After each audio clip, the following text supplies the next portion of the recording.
Сәлем достар, сіздермен бірге репортер тобы. Бүгінгі сұхбатымыздың қонағы спорт журналисті, спорт жанашыры ақын Аслан Қажен. Қош келдіңіз аға. Рахмет. Арнайы сұхбатқа уақыт бөліп келген үшін көп рахмет. Енді аға, қазіргі таңда әлеуметтік желілерде белсендісіз, ютубта сұхбат жүргізесіз. Жалпы осы белсенділікке не түрткі болды? Енді кесіп айту қиын, жалпы журналистиканы оқыдық өздеріңіз сияқты. Сосын хабар агенттігінде жұмыс жасаймын, 10 жылдан асты. Ол жерде Амангелді Сейітхан деген ағай болды, марқұм, мен 1-2 жыл бұрын қайтыс болды. Сол кісінің қасында жүріп, жайлап осы бағытқа бұрылдық. Жалпы жазып жүрген ғой негізі, әртүрлі тақырыпта. Сөйтіп спорт қызық бола бастады, сөйтіп жайлап келдік. Одан кейін терең қазбалай бастадық, мәселе көп, айта бастадық. Сөйтіп пікірдік қой енді бағытқа. Жалпы жазбаларда бір жазған кезде бір қиындықтар болмай ма? Шындықта хатты айтып жіберіп? Қиындықтар болады, және тек қана мен емес, жалпы жазып жүр ғой әртүрлі. Ашылау жазсаң, ашық жазсаң, кері реакциялар болады. Бірақ оған мән бермеуге тырысам. Өйткені ақпарат объективті беруіміз керек, мәселені айтуымыз керек, жараны жасырмау керек, көрсету керек, емдеу керек деген сияқты ғой. Болады, сотқа берген кездер болды, қорқытып үркітіп, жаңағы үйіңе келем деген кездер болды, тағы не бар, әртүрлі форматта болады. Бірақ мүлде оған мән бермеймін, қабылдамаймын, және осы бағытта жұмыс жалғастыра беремін. Сол жаңағы ұстазға да байланысты шығар, жаңағы жалғастырасын, сабақтастық қой. Олар көрсетіп кеткен жол, бағыт, сонымен жүріп келе жатырмыз. Жалпы осы жазбаларыңыздан, сұхбаттарыңыздан көреміз, естиміз, оқимыз. Жалпы қазіргі спортта ахуалы кішкене іште қынжыласыз жалпы. Қазір спорттың жағдайы бір көңіл күйді құлпай ма? Спортта мәселе көп енді, ол үлкен ауқымды ғой, отандық спорт. Мысалы, кәсіпқой спорт бар, жоғары жетістіктер спорты бар, бұқаралық спорт, инфрақұрылым бар. Әрқайсында да мәселе бар. Негізі енді көңіл көншітпейді, жалпы жағдай өте қиын. Қазақстанның спорты енді тәуелсіз Қазақстаннан бері қарай есептесек, 90 жылдары қиын болды. Жаңа Кеңес одағы ыдырады, тәуелсіздік алған жылдары. 2000 жылдары менің ойымша шарықтау шыңына жетті. Дәулет Тұрлыханов министр болған кезде үлкен жұмыстар атқарды деп ойлаймын өз басым. Содан сол атқарылған жұмыстар 2008-12-дегі олимпиадалар болды, жоғары 16 енді шеткісі. Сол олимпиадаларда бүйтіп берді нәтижесін. Төмен құлдырап келе жатыр ғой, қазір енді төмен кеттік. Және өкініштісі сол динамика әлі кетіп барады төмен қарай. Оны тоқтату керек және жоғары көтеру керек. Қазіргі таңда бір ғана спорт емес, жалпы барлық спортқа тоқталасыз, мәселелер жазасыз, айтасыз. Енді нақты бір тақырыптарға тоқталып өтейік. Енді бокс жайлы, осы бокста қазіргі ахуал қалай, қазіргі жағдай қалай, олимпиада жақындап келді, лицензия тақырыбы бар, алтын жүлде, жалпы кімге үміт артамыз? Бокстағы жағдай өте қиын тағы да. Жақында спартакиада өтті Қазақстанның. Білесіз, қатысушылар өте аз. Тағы Өзбекстанмен салыстырамыз. Өзбекстанда 400-500 бала қатысып жатыр, бізде 150, қателеспесем 150-ден аса ғана бала келді. Солтүстік Қазақстан облысы тіптен келмеді, мысалы. Яғни сол аймақта бокс жоқ деген сөз. Одан кейін министр кеңейтілген отырыс өткізді. Көп аймақтарда бүкіл салмаққа келген жоқ балалар. Мысалы Қарағанды бокс мектебі мықты. Қарағандының спорт басқармасының басшысын тұрғызып қойып сұрап жатыр. Қайда кезіндегі Головкин болды, Сәпиев болды, Абылайхандар болды. Бокс мектебі бар еді ғой десе, ол кісілердің жаңағы бапкерлері қазір қайтыс болды. Шетелден енді маман тартатын шығармыз деп ақталып тұрды. Енді бұл да бокстың өте нашар жағдай мүшкіл екенін білдіреді. Ойлап қараңыз, енді Қарағандыда сондай. Біз ұлттық спортымыз деп кеттік қой қазір бокс. Содан шетелден маман тартсақ, бітті шаруамыз. Дәл солай батыс аймақтарда, аймақтар ғой енді, аймақтар резерв бермей жатыр. Сол жерлерде мықты балалар таңдалады, іріктеледі, ауыл-ауылдан іздеп, табады, сөйтіп осындай жарыстарға әкелу керек. Осы жерде ұлттық командамыз жасақталады ғой. Резервтің жағдайы нашарлау болып тұр. Қазіргі действующий дейді, қазір өнер көрсетіп жатқан ұлттық командамыз мықты жігіттері. Азия ойындарында көрдік, Ташкенттегі әлем чемпионатында көрдім енді өз басым. Шеберліктері жоғары, қазақ бокс мектебі бар, дамып жатыр.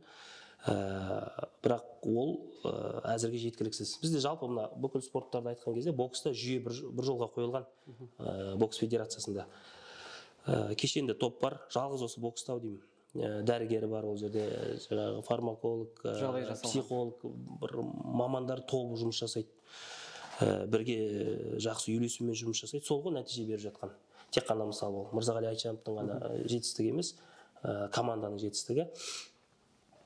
Жігіттердің шеберлігі жақсы, бірақ Азия ойындарында байқадық, төрешілер Қазақстан боксына қарсы жалпы аяқтан шалды біраз баланы. Және осы Азия ойындарындағы жағдай Париж олимпиадасында қайталануы бек мүмкін. Өйткені сол төрешілер болады. Халықаралық олимпиадалық комитет қазір өз қолына алды осы төрешілікті бокстағы. Және мен ойлаймын, осы олимпиадада да біздің жігіттер алтынға лайықты деңгейде өнер көрсеткенімен аяқтан шалу болады.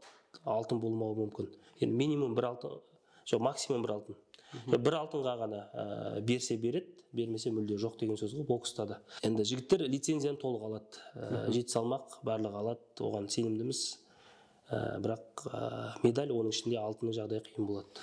Енді аяқтан шалу деп отырмыз ғой. Азияда біз қандай шара қолданып, жалпы біз бірнеше жасай алдық па, жалпы олимпиадада қайталанса бұл жағдай біз не істей аламыз, бізден қолдан келетін шара бар ма жалпы? Азия ойындарында ештеңе істей алмадық деп ойлаймын мен. Өйткені барлық жекпе-жекті көрдім өз басым. Бокстың басынан аяғына дейін сол неде жүрдік. Бокс өтетін алаң бар, өз кішкентай зал. Мысалы Асланбектің жекпе-жегі, Сәкендікі бар, Махмұттікі бар. 4-5 жекпе-жек мен ойымша солай бұрмаланып кетті. Және қазақстандықтар дым істей алған жоқ. Біз кімнің алдынан шықтық қой, Мырзағали Айтжановтың. Ол жақта бір өкініштісі еркін кездесіп сөйлесе алмайсың. Бапкерлер бөлек, журналистер бөлек, жанкүйерлер бөлек деген сияқты. Протест бола ма, неге үнсіз қалдыңыздар, неге қарсылық көрсетпейсіздер? Өйткені мен көрдім, Иорданияның боксшылары бапкермен кетпей қойды рингтен. Тағы да осындай әртүрлі форматта қарсылықтар болып жатырды. Бірақ біздікілер ондай мінез көрсеткен жоқ, ренжідік. Қамшыбекті медаль алуға шықпай қойсын дедік. Карина финалға жекпе-жекке шықпай қойсын. Енді бұл біздің эмоциямен айтып тұрғанымыз ғой. Ал федерация мамандары түсіндіреді, бұл жерде бұндай кезде сабырлы болу керек. Оның өзінің тәртібі бар, анау-мынау деген сияқты. Кейін алдағы уақытты ойлауымыз керек. Балалардың бәрін ертең шеттетіп тастауы мүмкін. Кейін сотқа береміз деген әңгімелер болды ғой. Құжат дайындап жатырды, арнайы мәлімдеме жасады осы Карина Ибрагимова қарсыласы жалпы несінде хромосомасында еркектің элементтері көп, еркек болуы мүмкін. Жынысын ауыстырды ма, ауыстырмады ма, өте нәзік тақырып. Және Асланбек Шынбергеновтің жеңісі ұрланды деген сияқты. Айтайын дегенім, осы екі жағдайда сотқа береміз деген процестер болды, бірақ аяқсыз қалды, нәтижесі көңіл көншітпейді, ол бірнеше жылға созылуы мүмкін. Дәл солай Париж олимпиадасында да біз сотқа береміз, қазір арызданамыз, шағымданамыз деп әрекеттер болуы мүмкін, байқаған. Одан нәтиже болмайды. Медаль ешкім бермейді, сол мүмкіндік уақыт кетіп қалады. Спартакианы жалпы сырттай бақыладыңыз, иә? Осы әділетсіздік, аяқтан шалу дейміз, осы бізде бәсекелесі мықты болды. Сәкен мен Санжардың шаршы алаңдағы бәсекесі өте мықты болды. Енді жалпы сол Астанада өткен Спартакиада жалпы әділетсіздіктер орын алды деп ойлайсыз ба? Жоқ, жалпы алғанда салыстырмалы түрде бұл Спартакиада әділ өтті. Өйткені осы жарыстың барысында тағы да Қазақстан бокс федерациясының басқасындағы мамандармен сөйлестік. Қазір біздің бокстағы мамандарға мықты боксшылар керек. Өйткені Париж олимпиадасы жақындап қалды. Бұған дейін таныс тамырлық, рушылдық, сыбайластық болды. Нәтижесін көрдік. Қазір бізге жеңіс керек, лицензия керек, алтын керек деген сияқты. Сондықтан таза іріктеу жасаймыз, максималды төрешілік объективті болады деді. Бірақ мен жолда болдым, Қазақстан мен Словения кездесті футболда. Сол кезде жолда кетіп жатқан кезде жартылай финал, қателеспесем, ширек финалдық кездесулер. Сол кезде көп жазып жатты, бұрмалаушылық бар, сол мықтыларды ұшырып жіберіп жатыр деген сияқты. Мен әлеуметтік желіге жазып көрдім, қалай болып жатыр Спартакиада, сонда бір 70-тен астам хабарлама жазды, астына пікірлер жазып жатыр. Енді яғни болған ғой бұл, әйтпесе ондай 70 адамның шағымдануы мүмкін емес. Соған қарамастан мықтылар жеңді деп ойлаймын. Осы орын алғандар және лицензияға таласатын жігіттер лайықты. Және айттым ғой жоғарыда, олар алады лицензияны. Ең қиыны олимпиаданың алтыны болайын деп тұр. Енді бізде қазір кеңінен қозғалып жүрген мәселе допинг қой. Жалпы осы допинг тақырыбында өзіңіз жаздыңыз, өзіміз ұстап беріп жатырмыз. Спортшыларымыз жыл сайын 3000 сынама тапсырады дедіңіз. Жалпы басқа елдер 300 тіпті 30 жылына тапсырады екен. Біздікілер неге бұлай шектен тыс тапсырып жатыр? Допинг өте күрделі мәселе, оған бөлек осындай бір подкаст жазуға болады. Қазақстан жыл сайын 3000 сынама тапсырады. Бізде 3000 спортшы да жоқ жоғары деңгейде. Яғни бір спортшылардан қайталап ала береді. Маған ұлттық команданың өкілдері көп жазады. Менен бір жылда 5-6 рет алады деген сияқты, айналдырып. Және оны қайта ала берсе, ол міндетті түрде табылады. Өйткені олар демалатын уақыттары болады, әртүрлі мысалы жейді бірдеңелер, емделетін уақыттары болады, дәрі-дәрмектер қолданады деген сияқты, ол шығады бәрібір. Бұл енді министрліктің тарапынан кеткен бір кездегі олқылық. 2012-14 жылдары осы орталық құрылды және зертхана ашылды бізде. Екеуіне жалпы алғанда миллиард теңгедей ақша жұмсалып жатыр. Біз мемлекеттен миллиард теңге береміз орталыққа, олар алады да біздің балаларымызды ұстаумен айналысады. Өте біртүрлі жағдай. Негізі допингке қарсы орталықтар тәуелсіз болып саналады. Олар ештерден ақша алмау керек. Өйткені ақша алған жаққа кіріптар болады ғой, жаңа мүдделі болады солармен. Солардың айтқанын істеу керек болады. Сондықтан әлемдік допингтік агенттік тәуелсіз, және басқа елдерде де тәуелсіз, әсіресе дамыған елдерде. Бізде мемлекетке байланып тұр. Осыны мен көтеріп жатырмын. Қазір қозғалыс басталды. Бірақ қазір елде соны түсінетін маман болмай жатыр. Осы министрлік қазір шетелден мамандар тартып, соған сараптама жасап, зерттеп осы тақырыпты, сосын орталықтың алдағы уақыттағы тағдырын шешеді. 3000 сынама өте көп. Өзбекстан қаншада 100 тапсырады, Қырғызстан 10 тапсырады, Беларусь 300 тапсырады деген сияқты. Және ең қызығы осы, біз қазір 3000-нан бас тартатын болсақ, біз 3000-ді қазір 50-ге түсіртеміз десек, ешқандай бізге жаза қолданбайды, ешқандай бір талап жоқ бізде, міндеттеме жоқ 3000 тапсыру керек деген. Бұл енді өзіміз ойлап тауып алған міндеттемеміз, соны орындап жатыр. Шынымен өзіміз аяғымыздан шалып жатырық. Сол допингтің басшысы кеңейтілген отырыста жақында есеп берді. 93 баланы ұстадық деді, 100-ге жуық бала. Мен ол кісіге шығарып айтамын. Ол 93 деген сізге статистика, олды білесіз бе? 93 тағдыр ғой. 93 адам. Седов өз-өзіне қол жұмсады, Линдер өз-өзіне қол жұмсады. Ертең 93-ті білмейсіз ғой, бәрін контрольде ұстау қиын, мүмкін емес. Олар жас спортшылар, жанып тұрған балалар, қыздар. Сондай жағдайлар қайталануы мүмкін. Неге қатты біз өзіміз аяқтан шалып жатырық дегенде, енді ол кісіге ұнамады ондай пікірлерім. Бірақ өкініштісі сол спортшылардың тарапынан, бапкерлердің тарапынан айтатын, осындай пікір көтеретін ешкім болмай тұр. Барлығы антидопинг орталығы ұстайды, жазалайды, басқалары қолдайды деген сияқты. Қиын жағдай негізі. Енді отандық дзюдошыларымызға тоқталайықшы. Жалпы қазіргі ахуал қалай, ішкі атмосфера қалай, жалпы бапкерлер, біздің дзюдошыларымыз жағдай қалай? Енді Гранд-слем, Гран-при, тоғжармалы біраз болды негізі. Содан кейін әлем чемпиондары шықпады. Дзюдодағы жағдай боксқа ұқсас, бірақ одан да нашар негізі. Жақында өтті ғой Қазақстан чемпионаты. Биыл бір жылда бұлар спартакиадан да ұйымдастырды, чемпионатта да ұйымдастырды. Басқа спорттарда спартакиада болған жылы чемпионат өтпеу керек. Үшін дзюдода жарыс тым көп, ол ақшаға жасалады ол жарыстар. Екіншіден, ол жарыстың бір несі болған жоқ, салмағы болған жоқ, өйткені еліміздің үздіктері қатысқан жоқ. Аймақтардан келген балалар өте осал екенін байқадық. Тағы да жаңағы аймақтар бермей жатыр резерв. Өте мүшкіл. Түркістан облысында ақпараттар алып отырам. Мына батыс облыстарда бапкерлер ізденгісі келмейді. Мықты балалар жоқ қой. Жалпы жаңағы Қазақстан ішкі біріншілікті қарап отырған кезде мен Азия ойындарында болдым биыл, әлем чемпионатында болдым. Сондағы алаңмен салыстырам. Мысалы, сол жерге қоямын, күресіп жатқан балаларды ойша, сол жерде күресіп жатыр дегенде мен сол жарыстарда, халықаралық әлемдік жарыстарда топ жаратын көрген жоқпын. Бір көзінде оты бар, жанып тұрады ғой, байқалады ондай. Ондай шықпай жатыр. Бірінші мәселе осы. Оның артында үлкен не бар? Жүйелік мәселелер тұр. Федерация бар. Федерацияның басшылары біраз жылдан бері ауысқан жоқ. Шетелде мамандар әкелді, ол нәтиже беріп жатқан жоқ. Дзюдо осы осы қазақстандық федерациялардың арасынан ең көп ақша алатын федерациялардың бірі мемлекеттен. Спортшылардың әлеуметтік жағдайлары жақсы, бапкерлердікі жақсы, бірақ тым тоқ деп ойлаймын мен. Сол да бір кесірі болуы мүмкін, нәтиже бермей жатыр. Енді басқа жарыстарда Grand Slam жарысы, Grand Slam солай өтеді. Енді бізде Астанада өткен жарыста Grand Slam Қазақстан барысы деп өтті ғой. Жалпы басқа елден бір жеңімпаз болса, олар Қазақстан барысы атағын алып кеткенмен бірдей болмай ма? Жоқ, Қазақстан барысы деген енді бір символикалық дейді ғой, сондай мағынада қойылды. Өйткені қазіргі дзюдо федерациясының президенті Қазақстан барысы проектісін басқаратын адам ғой. Сондықтан Қазақстан барысы деген осы күрес түрлеріне ортаға енгізейік деп тұр ғой, барынша насихаттала берсін деген сияқты. Астанадағы жарысты да көрдік, басқасында болдық. Кейбіреулер айтады, әлемнің мықтылары келген жоқ, өйткені оның одан кейінгі жарысқа дайындалып жатты бәрі. Соған қарамастан балалар алды ғой, жақсы нәтижелер көрсетті. Ол бәрі тарих қалады солай. Оны ешкім өзгерте алмайды. Бірақ енді күні кеше Токиода өтті. Мысалы енді жылдың қорытынды жарысы деуге болады. Мысалы сол жарысқа барамыз деп біздің балалар Қазақстан чемпионатына қатыспады, осы ішкі өзіміздің жарысқа Астанада өткен. Бірақ ешқайсысы жүлдеге іліккен жоқ, жалпы алысқа шаба алған жоқ. Деңгейлер байқалды.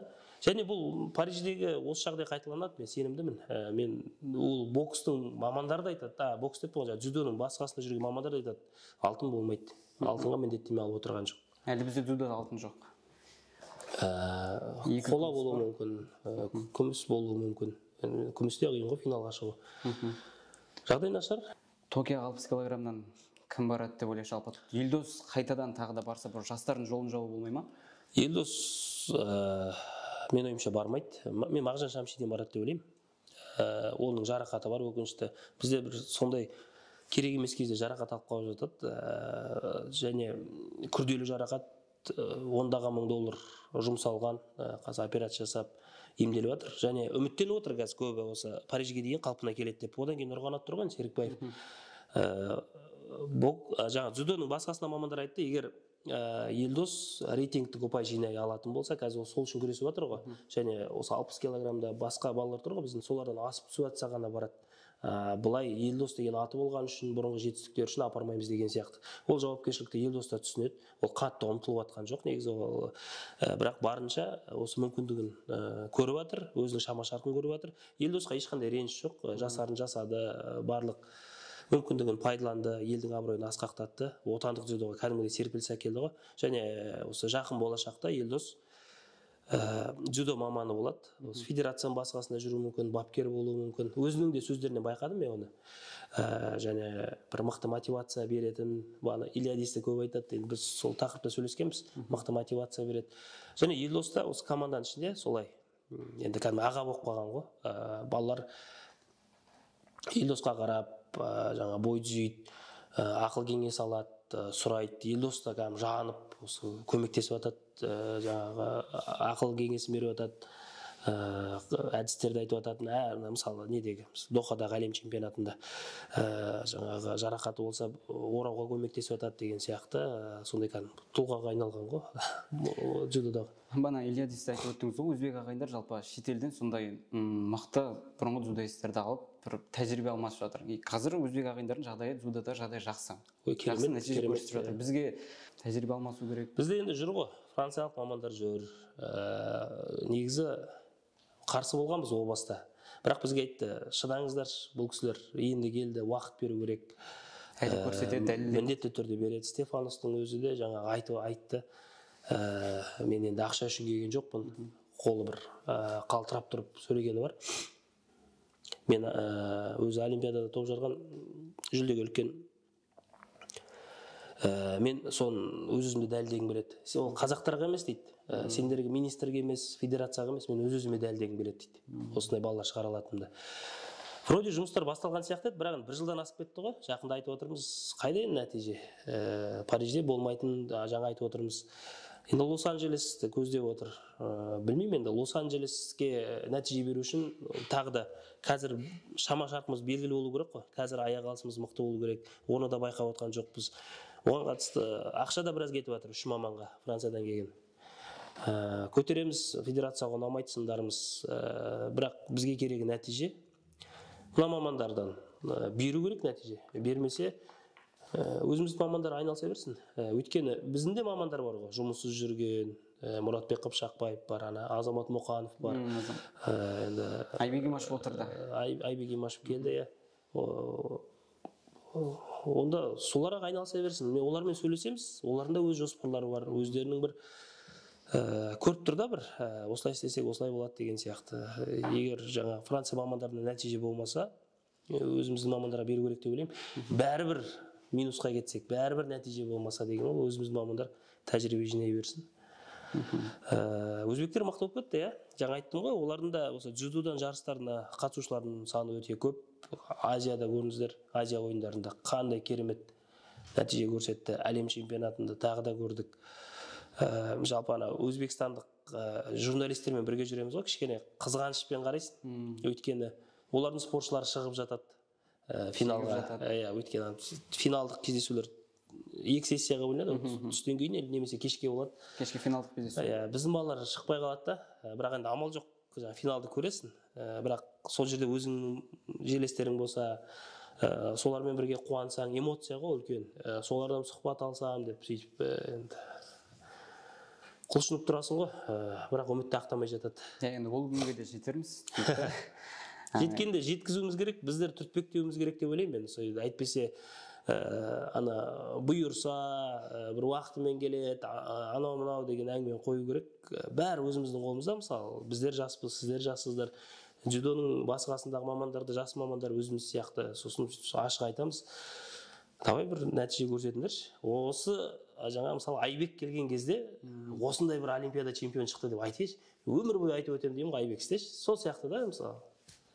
Сол бірлесіп ауызбіршілік керек қой. Өзбекстанның озып тұрған бір себебі ауызбіршілік. Кез келген спортта ауызбіршілік өте мықты.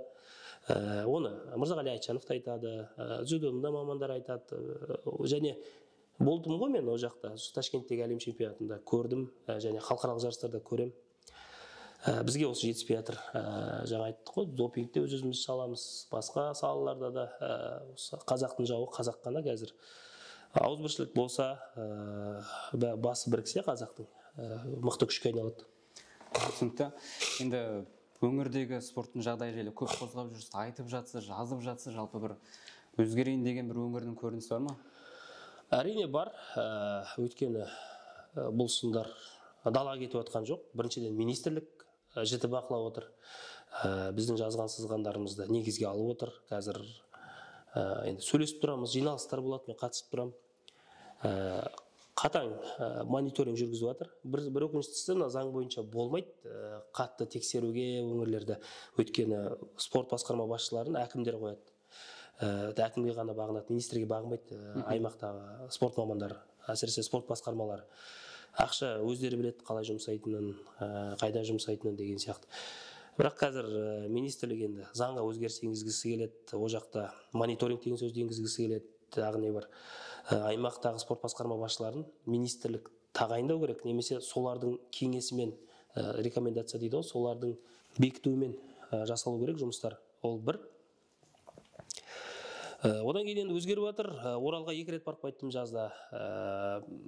Неге? Шорт-трек шеберлеріне мата алып береді, осы жылдың соңына дейін деді. 20 миллион теңге қателеспесем бөлінді. 20 жыл бойы жаңармаған. Тағы не бар? Хоккей мәселесін көтердік, аймақтағы футбол мәселесін көтердік, Атырауда боксқа қатысты мәселелері бар.